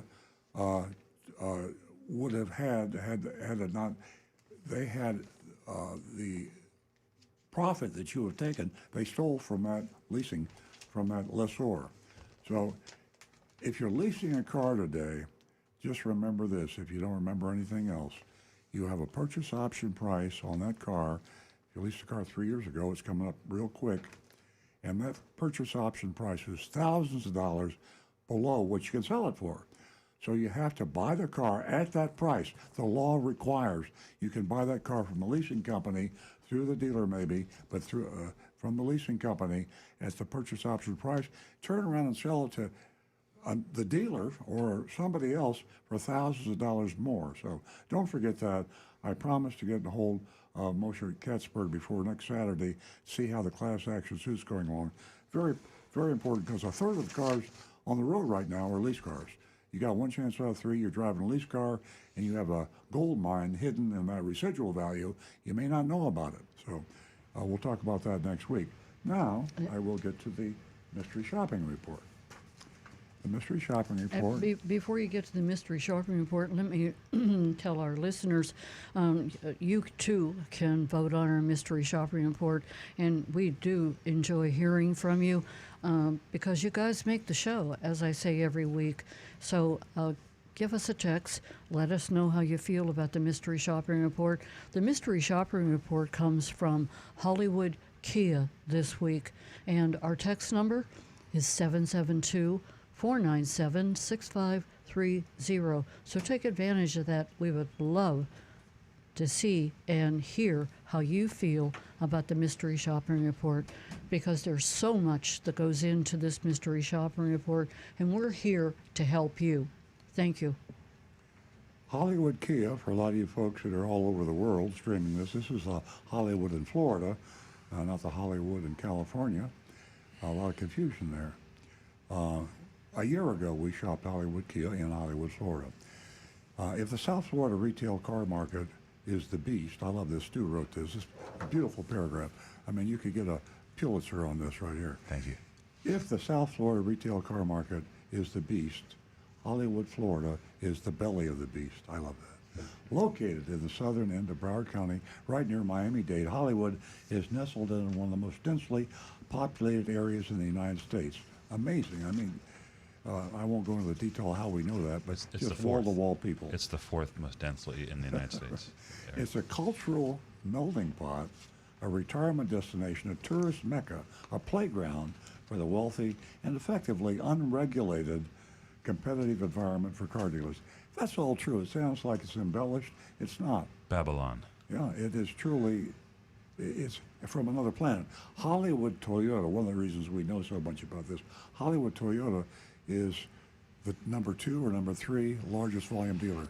As of last month, they're number 3. Yeah. It is Longo by a wide margin, Al Hendrickson Toyota right near Hollywood, and then Hollywood. So that tells you something about that market. Hollywood, Florida is a little small town, but it's packed with people. Yeah, It's just wall- for people who are out, towns in Florida are meaningless. It's not like you drive through They town. have- They're mashed together. They have a huge Asian population. They have it's South like- American, yeah. Central American, and they Russian. benefit. The Hollywood dealers, a smart dealer in Florida will have a Hispanic-speaking salespeople. Some will have Creole, Haitian-speaking. Hollywood dealers have Chinese, Vietnamese, They have virtually every the Croatian, all the Slavic languages. Yeah, and that's who buys. So it's an amazing market. Anyway, Hollywood, Florida, Hollywood Kia. Whenever we mystery shop down there, we get a hell of a show, and that's an understatement. We were drawn to Hollywood Kia last year because their website proclaimed them to be, and I choke when I choke. They're hard to say this. The home of no dealership fees. That's the big lie. The big lie. Hey, forget about Trump. If you go to Webster's and you look it up, the big lie, it says Hollywood Kia statement, home of no dealership fees. The gall that they have to say that. What Agent Lightning discovered, that's our undercover agent, was that Hollywood Kia was a home of a big fat addendum and nearly $1,000 in what they called government fees, but you can't have that many government fees. So they relabeled their dealer fees something else, and they're saying, well, we don't call it a dealer fee, so we don't have any dealer fees. I can only speculate, but I think what they have is they have the tag registration fee, which would be a government fee, mixed into that Tag with agency other fee, things, right? Electronic filing fee. But there's no way, I've never seen a $1,000 tag fee. Ain't gonna happen.com. This dishonesty was galling us to us, and was galling to us, and despite the kind of treatment by the salesperson, we gave them a big fat F last time we shopped them, and they're on the good dealer, bad dealer list. We get very few Fs, folks. We grade on the curve. I mean, when they're bad, we give them a D. They got to be really bad to fail, so they were really bad.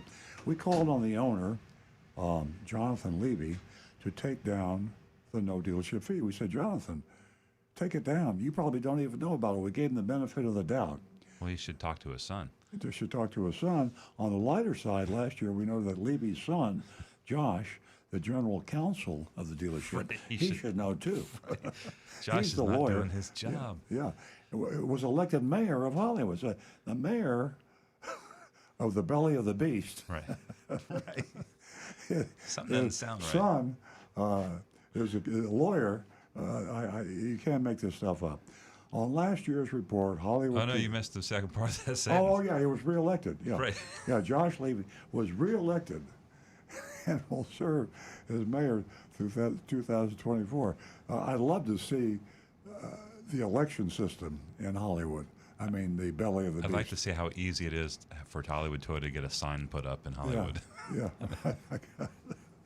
On last year's report, Hollywood Kia priced their car about $1,000 over MSRP with a crazy $953 government fee. Today, this sounds like a great deal, but remember, in June 2021, the inventory crunch was just beginning. Things are different now, and Agent Lightning knows this better than anyone. Here's our report. I'm speaking as if I were Agent Lightning. My initial experience was strange. I walked in the front door, and I approached a customer service desk. A man was sitting there, and before I could speak, he stood up and walked away without acknowledging me. I mean, this is something you don't see in car dealerships. Then I heard a shout coming from my right.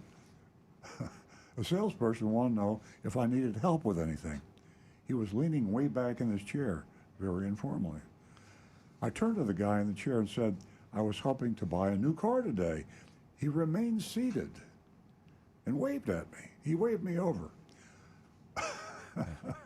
I walked over and sat down in front of his desk and said I was interested in an economical hatchback or small SUV. I said I doubted if they had one in stock. The salesman said, oh, we do.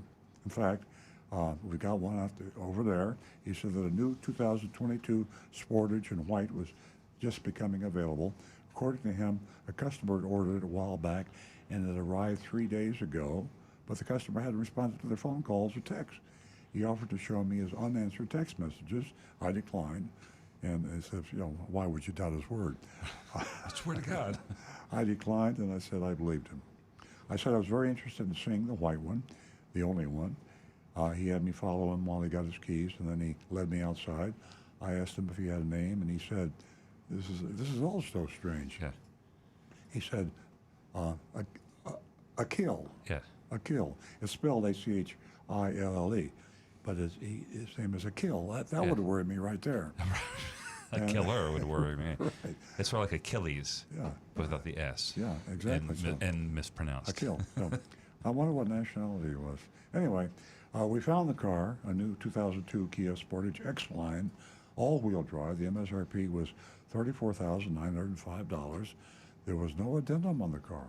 But there was on the manila envelope that Akil left on the front seat.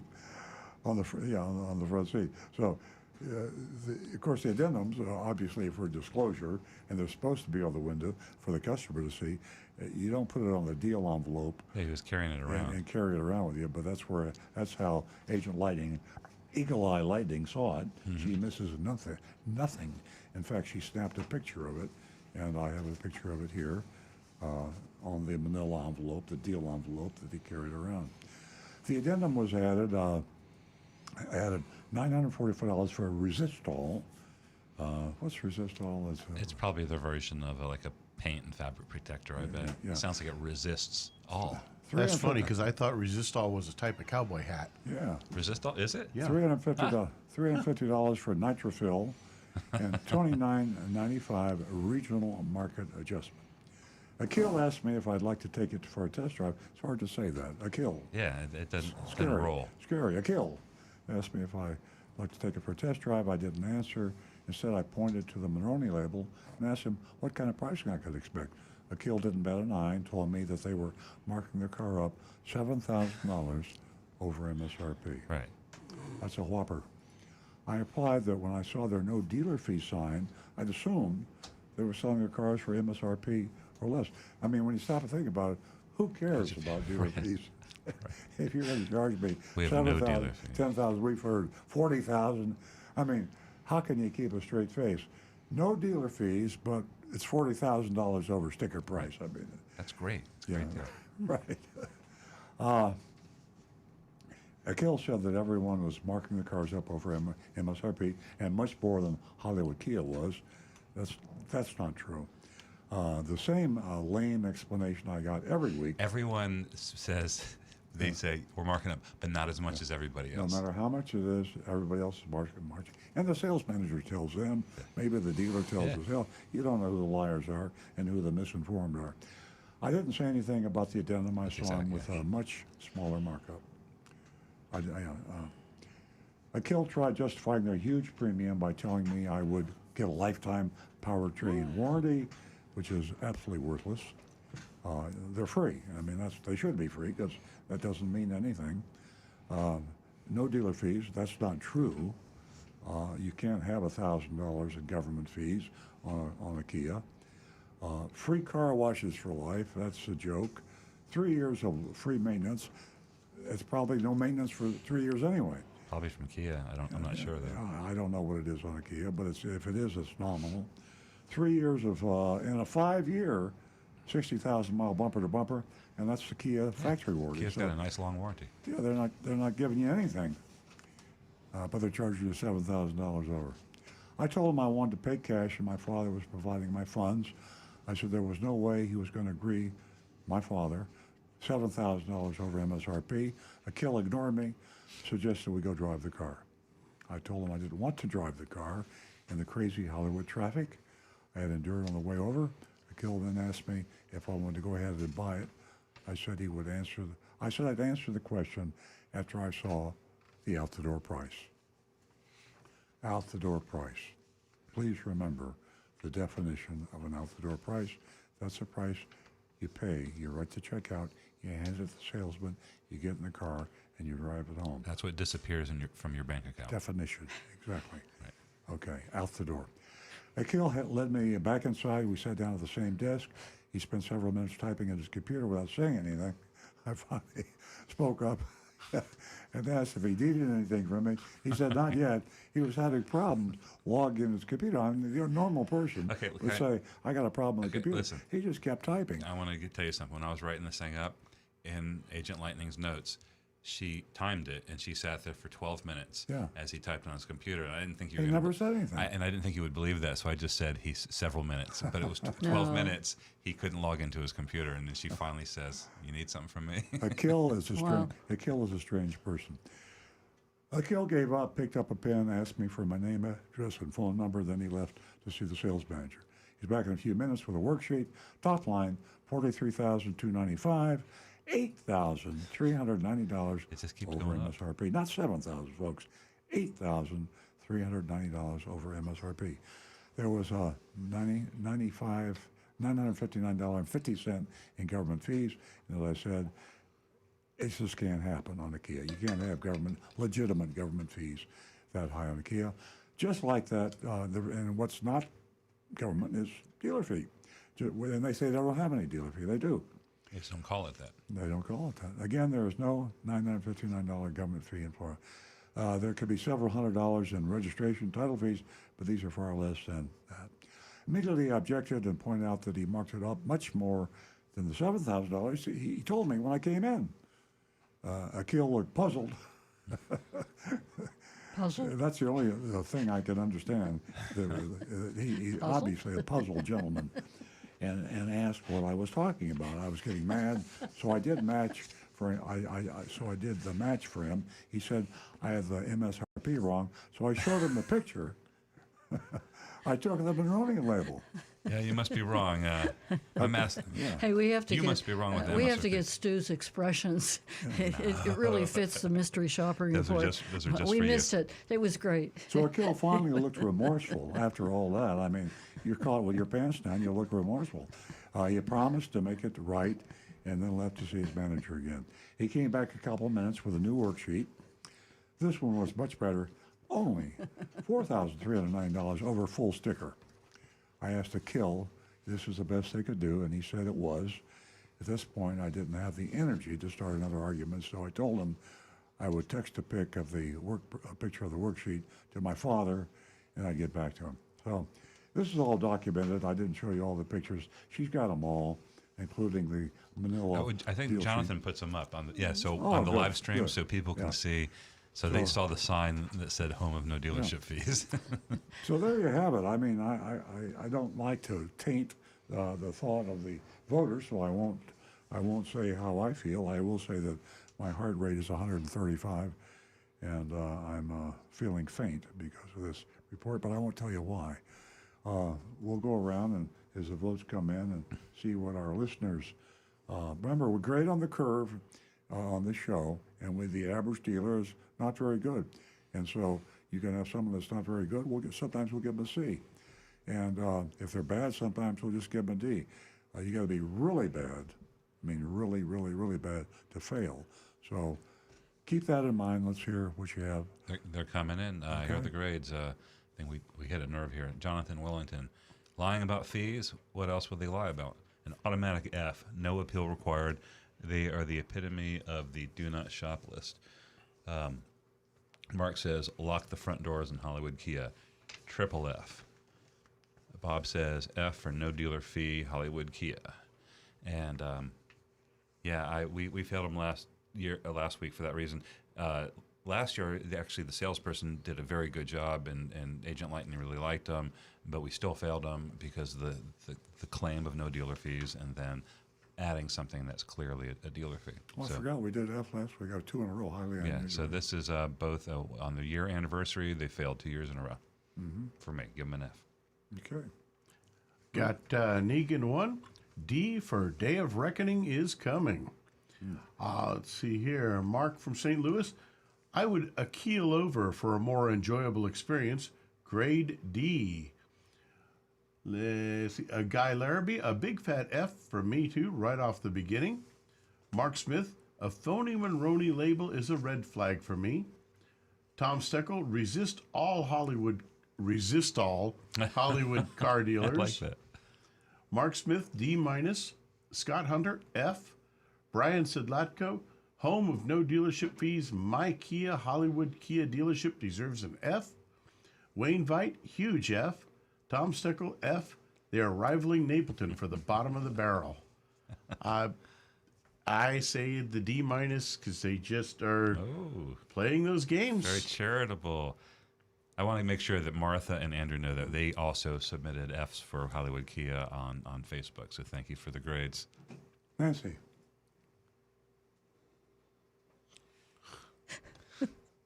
I can predict. Nancy's nonverbal right now. That's very unusual. I got to ask, did somebody at that dealership fall and hit their head on a blunt object? And what's up with the guy who's waving his hands and, was his previous job at the at PBI? Yeah, he was getting the planes in. Yeah, he was on the tarmac. What the heck is going on? I mean, my goodness gracious. F.